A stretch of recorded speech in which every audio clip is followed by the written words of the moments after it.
Bonjour les CE1, nous sommes mardi aujourd'hui et c'est une nouvelle semaine de dictée. Cette semaine, la dictée sera tous les jours sur le son ON. Alors rappelle-toi que le son ON s'écrit avec ON, mais que parfois ce son peut se transformer en OM devant les lettres M, B et P.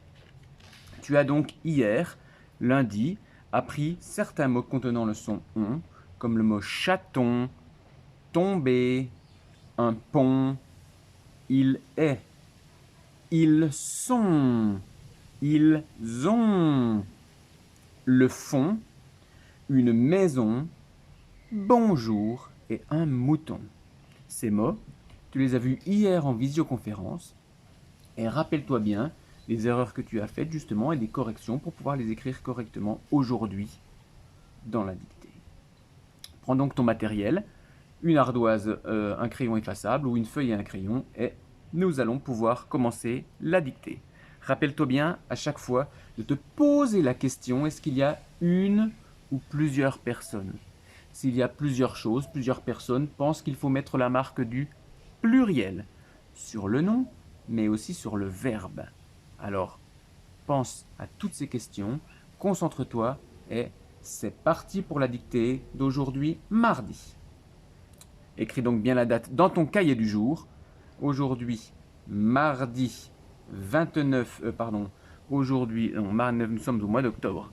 Aujourd'hui, mardi 6 octobre 2020. Et tu souligneras la date en rouge ainsi que le mot dicté en rouge.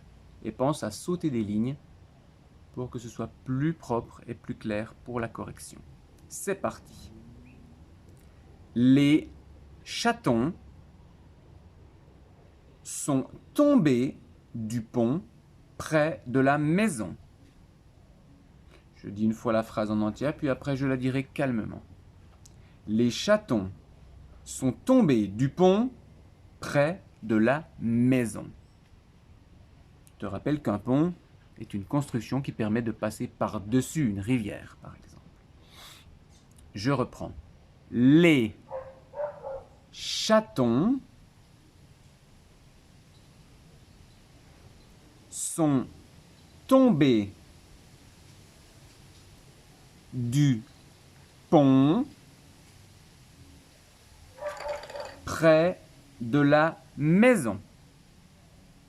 Point. C'est la phrase d'aujourd'hui. Écoute bien, mets sur pause pour être sûr de réécouter plusieurs fois si tu veux les phrases. Écoute bien les sons et pense aux lettres qui vont transcrire ces sons. Les chatons sont tombés du pont près de la maison. Point. N'oublie pas de te relire plusieurs fois pour vérifier que tu n'as pas oublié de lettres, que tu n'as pas oublié de sons et que ce que tu as écrit correspond à ce que tu as entendu. Je la redis une dernière fois. Les chatons sont tombés du pont près de la maison. Voilà, tu as terminé ta dictée. Ta phrase a commencé par une majuscule et s'est terminée par un point. Les mots ont du sens et veulent dire quelque chose, donc tu as bien écrit une phrase. On se retrouve demain pour la dictée de mercredi et surtout, à bientôt. Travaille bien.